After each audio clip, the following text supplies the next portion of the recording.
2026-cı ilə şir bürcləri üçün proqnoz.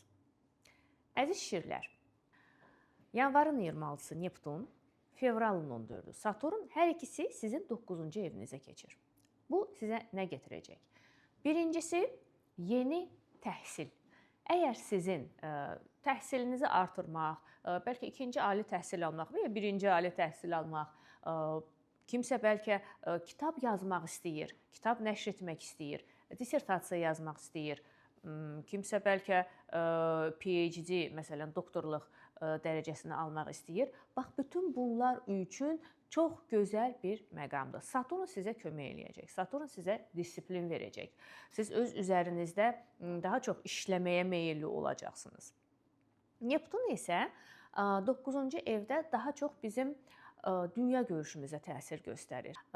Hətta əgər siz daha çox maddiyyata bağlı bir şirsinizsə, yenə də gələn il sizin üçün mənəviyyat, hansısa ruhsallıq, hansısa bəlkə spiritual praktikalara maraqda göstərə bilərsiniz. Bax, bu mövzular sizin üçün ön plana keçəcək.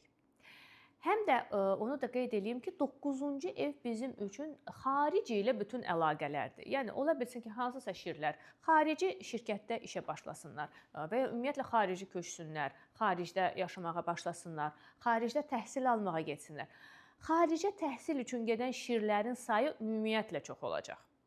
Sonra 17 fevral Günəş tutulması, 3 mart isə ay tutulması baş verəcək və bu iki tutulmanın arasında olan period tutulma dəhlizi adlanır. Və bu periodda biz hansısa karmik cəzalar və ya karmik hədiyyələr əldə edə bilirik. Günəş tutulması sizin 7-ci evinizdə, ay tutulması isə 2-ci evinizdə baş verəcək. Və bu deməkdir ki, həyat sizi birincisi partnyorluq mövzusu ilə sınağa çəkə bilər, ikincisi pul, maddiyyat mövzusu ilə. Və əgər siz indiyə kimi düzgün həyat yaşamısınızsa, ola bilsin ki, siz böyük pullar da əldə edə bilərsiniz və ya məsələn kimsə evlilik təklifi də əldə edə bilər və ya gözəl biznes partnyorluğu təklifi əldə edə bilər. Həyat yoldaşı ilə münasibətlər daha da möhkəmlənə bilər. Əksinə, əgər siz hansısa səhvlərə yol vermisinizsə, ola bilsin ki, və ya maddiyyat tərəfindən cəzalanasınız, məsələn, pul itkisi baş verə bilər və ya hansısa partnyorlarla münaqişə yaşaya bilərsiniz, konflikt yaşaya bilərsiniz və hətta ayrılıqlar da baş verə bilər.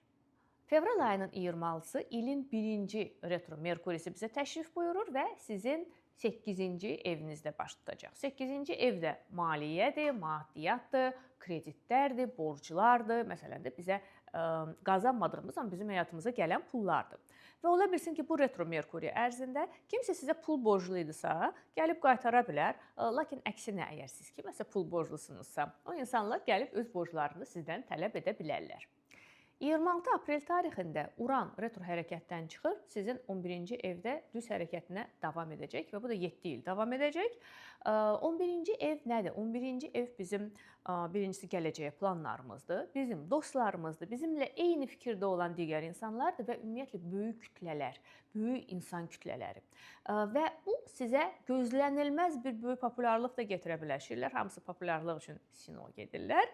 Və əlbəttə ki, sizə populyarlıq gətirə bilər, tanına bilərsiniz və belə deyək də, hər bir şir öz günəşini gücləndirmək üçün doğrudan da tanınmağa, populyarlığa can atmalıdır və əgər bunu etmirsə, hamıdan gizlənirsə, bax, məhz bu Uran sizə tam gözləmədiyiniz tərəfdən tanınmış olmaq, populyar olmaq gətirə bilər, belə bir şey gətirə bilər həyatınıza. Bəlkə sizə bu xoş gəlməyə də bilər. Ona görə elə ən yaxşısı odur ki, biz özümüz, öz səylərimiz ilə tanınmağa çalışaq. Uran həm də bizim həyatımıza hansısa gözlənilməz və qəfil hadisələr də gətirir və bu hadisələrdə məsələn sizin dost çevrənizdə baş verə bilər. Ola bilsin ki, hansısa dostlarınız həyatınızdan çıxsın. Digər dostlarınız əksinə yerlərini möhkəmlədə bilərlər həyatınızda, amma əsas odur ki, bu hadisələr gözləmədiyiniz vaxt baş verəcək. Şirlər üçün bu ilin ən xoş xəbəri Yupiter iyun ayının 10-da sizin bürcünüzə keçir, sizin deyəndə ki, bizim, çünki mən də şirəm. Və bu o deməkdir ki, iyunun 10-undan ta 2026-cı ilin iyun ayına kimi ən çox şans və uğur əldə edən bürc şirlər olacaq. Bu perioddan istifadə edin. Bu şans deməkdir. Bu o demək deyil ki, siz gizlənsəz evdə, bütün qapı pəncərələri bağlansaz, yenə də hardansa bacadan bir şans gələcək. Şansları biz görməyi də bacarmalıyıq, onlardan istifadə də etməliyik. Bol şanslar, bol uğurlar, özü də həyatın hər bir sahəsində bir il ərzində sizi gözləyir, ona görə istifadə edin.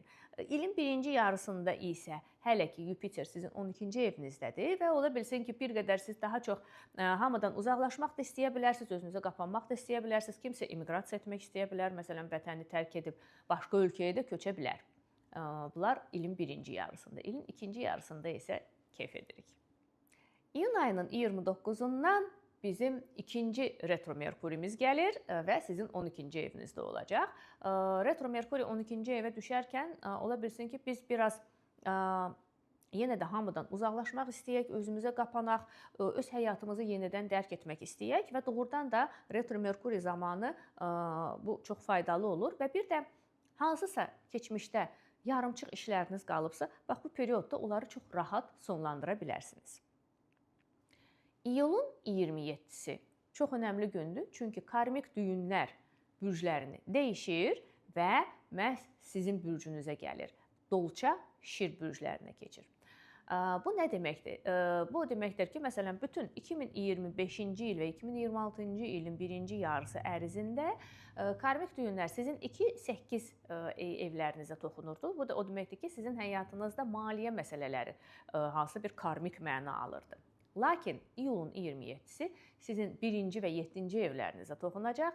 İyulun 27-sindən il yarım ərzində karmik düyünlər 1 il yarım davam edirlər. Yəni 2027-nin sonuna kimi sizin həyatınızda siz və partnyorunuz ən önəmli mövzu olacaq. Yəni bu period ərzində siz mən və biz anlayışı arasında balans saxlamalı öyrənməlisiniz. Həddindən artıq mən deyib partnyoru ignor eləmək də olmasın. Həddindən artıq partnyor naminə özünü qurban vermək də olmasın. Məhz burada balans saxlamaq önəmlidir və əgər siz bu il yarım ərzində bu balansı saxlaya bilsəniz, ya gözəl bir münasibətlər qazana biləcəksiniz və ya olan münasibətləri daha da möhkəmləndirə biləcəksiniz. Avqust ayında bizi daha bir tutulma dəhlizi gözləyir. 12 avqust günəş tutulması, 28 avqust ay tutulması baş verəcək və bu da sizin 1-ci və 8-ci evlərinizə toxunacaq. Yəni, əgər siz həyatınızı düzgün yaşamısınızsa, yaxşı hansısa bir hərəkətlər etmisinizsə, siz bir maddi bir hədiyyə ala bilərsiniz kainatdan. Yəni böyük bir pul qazancı, qazanc şansı və ya dəyərli bir hədiyyə ola bilər olsun bu və ya uzun müddət gözlədiyiniz bir kreditinizi bank verə bilər, təsdiqləyə bilər. Lakin əgər bu period ərzində yox, ümumiyyətlə keçmiş həyat ərzində nəsə bir səhvlərə yol vermisinizsə, maddi itkilər baş verə bilər. Lilit bu göstərici 14 sentyabra kimi sizin 5-ci evinizdədir, 15 sentyabrdan sonra 6-cı evə keçir. Lilit bizi sınayır və bu sınaqdan keçmək çox önəmlidir. Sentyabrın 14-nə kimi biz sevgi məsələlərində sınağa çəkiləcəyik. Yəni, ola bilsin ki, kimsə hansısa bir münasibətdə xəyanət etmək istəyə bilər, yəni belə bir ehtimal yarana bilər. Və ya ola bilsin ki, nəsə tutalım, yaradıcılıq məsələsində hansısa bir sınaq baş verə bilər. Lakin 14 sentyabrdan sonra iş məsələlərində hansısa ola bilsin ki, iş təklifləri olsun, amma o iş təkliflərinə razılıq verməyə tələsməyin. Düşünün. Çünki Lilit bizə hansısa bir şans verirsə, o şansın əvəzində bizim əlimizdən nəyisə mütləq alır. Ona görə nəsə bir bax bu sahələrdə qərar verməkdən öncə çox yaxşı düşünün. Və 2026-cı ilin iki son hadisəsi 3-cü retro Merkuri və retro Veneradır. Payızda başlayacaq. Retro Merkuri 24 oktyabrdan 13 noyabra kimi, retro Venera 3 oktyabrdan 14 noyabra kimi. Bu retro planetlər ilk növbədə sizin 4-cü evinizə, yəni mənzil daşınmaz əmlak mövzusuna toxunacaqlar. Burada ola bilsin ki, hansısa ev məsələləri gündəmə çıxsın. Ola bilsin ki, keçmişdə sizi maraqlandıran, lakin ertələdiyiniz, ola bilsin ev almaq istəyirdiniz, sonraya saxlamısınız, ya təmir başlamaq istəyirdiniz, sonraya saxlamısınız. Bax, bu işləri bitirmək üçün çox gözəl bir məqamdır. Həmçinin retro Venera sizin 3-cü evinizə də toxunacaq. Bu da o deməkdir ki, tanışlar çevrəsindən kimsə daha yaxın münasibət istəyə bilər. Bu da ki, seçim sizindir. Amma unutmayın ki, retro Venera zamanı başlayan münasibətlər və ya qurulan evliliklər adətən uzun çəkmir. Ona görə retro Venera dövründə münasibətlərə başlamağa dəyməz. Bu da sizin bu ilki proqnozunuz, əziz şirlər.